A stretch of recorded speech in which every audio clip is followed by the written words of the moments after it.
Assalamualaikum warahmatullahi wabarakatuh. Perkenalkan, nama saya Muhammad Firmansyah Prayogi dari Departemen Manajemen Bisnis, kelas Manajemen Investasi dan Portofolio B.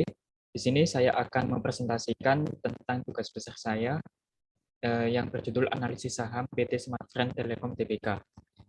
Untuk sebelumnya, NRP saya 5031201014. Next, di sini outline yang akan saya bawakan ada 5 bab. Yang pertama yaitu latar belakang pemilihan emiten, yang kedua keuntungan dan kerugian investasi, yang ketiga analisis keuntungan dan kerugian, yang keempat risiko dan mitigasi investasi, dan yang terakhir ada harga dan target keputusan investasi. Untuk bab yang pertama, latar belakang pemilihan emiten. Di sini profil perusahaan, saya memilih Smartfren dengan visi misi visinya paling dicintai dan percaya oleh pelanggan, karyawan, dan pemangku kepentingan. Untuk misinya memperkaya kehidupan pelanggan kami melalui produk dan layanan inovatif yang dimungkinkan oleh jaringan 4G LTE terluas dan paling dapat diandalkan di Indonesia. Untuk sejarahnya, PT Smartfren Telekom Tbk ini merupakan perusahaan operator penyedia layanan jasa telekomunikasi yang didirikan pada tanggal 2 Desember 2002 dengan nama PT Mobile 8 Telekom dan mulai mengakuisisi operator telepon seluler Komselindo pada Februari 2003.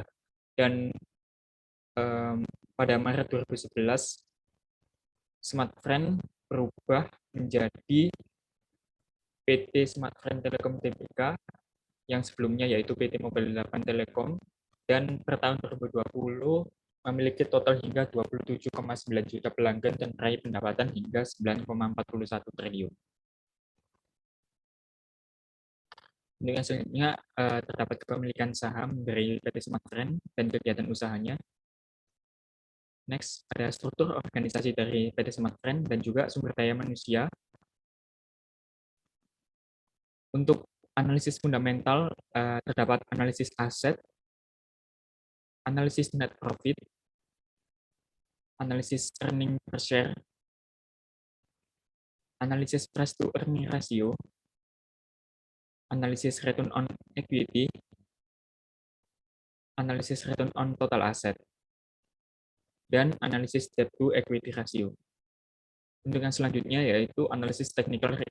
Yang saya tampilkan adalah ringkasan harga saham harian seperti pada slide. Untuk ringkasan analisisnya yaitu berdasarkan grafik candlestick pada periode 14 Februari 2022 hingga 27 Mei 2022, saham Fren sedang membentuk downtrend.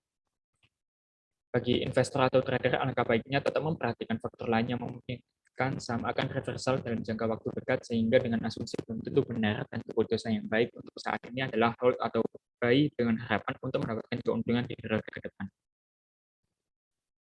Untuk valuasi sahamnya, di sini ada harga saham dari Fren sendiri yang tidak mencapai Rp400 sehingga cocok untuk dibeli. Untuk tabel valuasi rasio saham seperti pada slide. Dan yang kedua ada keuntungan dan kerugian investasi.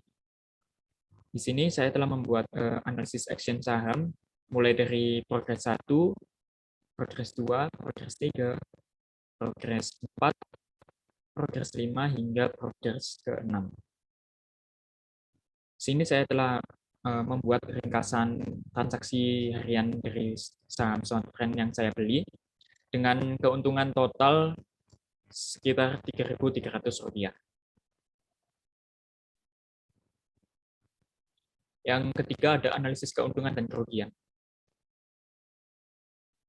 Di sini analisis ekonomi global, pertumbuhan ekonomi dunia tahun 2020 menurun 3% akibat lockdown pandemi, namun memasuki tahun 2021, pertumbuhan ekonomi dunia meningkat 5,7% walaupun hanya ditopang oleh Amerika dan Cina yang menyebabkan ketidakseimbangan ekonomi dan berlanjut hingga tahun 2022 yang diprediksi bertumbuh sebesar 4,4%.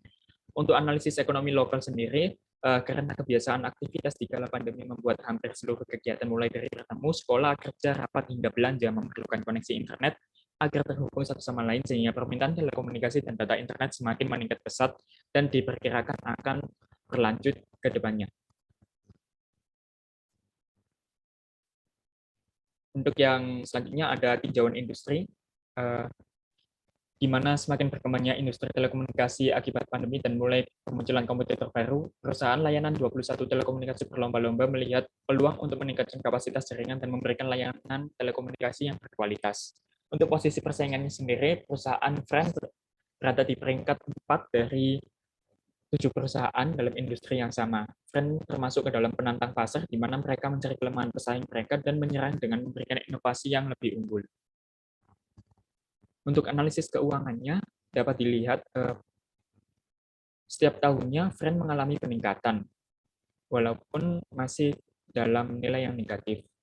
Hal ini diperkuat dengan kebutuhan telekomunikasi dan informasi yang meningkat pesat khususnya pada tahun 2020 hingga 2021 karena pandemi. Next. Untuk yang bab selanjutnya yaitu risiko dan mitigasi investasi. Di sini risiko investasi internal saya memakai kewajiban dan dividen, di mana kondisi harga saham Friend memiliki kecenderungan dinilai terlalu murah dikarenakan harga di pasar lebih rendah dibandingkan dari nilai intrinsik perusahaan, namun juga saham Friend dinilai masih merugi. Untuk risiko investasi eksternalnya, saya memakai tingkat inflasi, di mana memiliki korelasi negatif terhadap nilai perusahaan, yang artinya semakin tinggi tingkat inflasi, maka akan menurunkan kesejahteraan pemegang saham yang menyebabkan turunnya nilai perusahaan. Untuk yang selanjutnya ada mitigasi risiko investasi. Di sini berdasarkan hasil analisis risiko investasi, diketahui Indonesia sedang mengalami penurunan tingkat inflasi, namun telah meningkat mulai tahun 2021 dikarenakan peningkatan permintaan pasar oleh masyarakat pasca pandemi. Dari segi fundamental, PT Friend memiliki hasil yang cukup ideal untuk dijadikan investasi jangka panjang karena selama 4 tahun terakhir, beberapa akun terlihat membaik walaupun masih bernilai negatif. Untuk segi teknikalnya, grafik harga saham saat ini mengalami downtrend yang memungkinkan harga saham akan menurun. Dan pertumbuhan industri telekomunikasi diproyeksikan akan semakin bertumbuh pasca pandemi COVID-19 karena kebutuhan jaringan layanan dan aktivitas mulai banyak yang beralih ke digital, sehingga produk telekomunikasi dan jaringan internet akan semakin dibutuhkan oleh masyarakat untuk memudahkan kegiatan mereka. Untuk kesimpulannya, sebagai upaya mitigasi dari risiko yang telah dianalisis, investor yang berinvestasi jangka panjang disarankan untuk mengambil keputusan hold dengan tetap memperhatikan segala faktor yang mempengaruhi pergerakan saham perusahaan demi memaksimalkan potensi keuntungan yang ada. Saham Friend juga dapat digunakan sebagai pilihan untuk investasi jangka pendek karena harga saham yang tergolong sangat terjangkau sehingga dapat meminimalisir terjadinya kerugian. Ada bab yang terakhir, harga dan target keputusan investasi.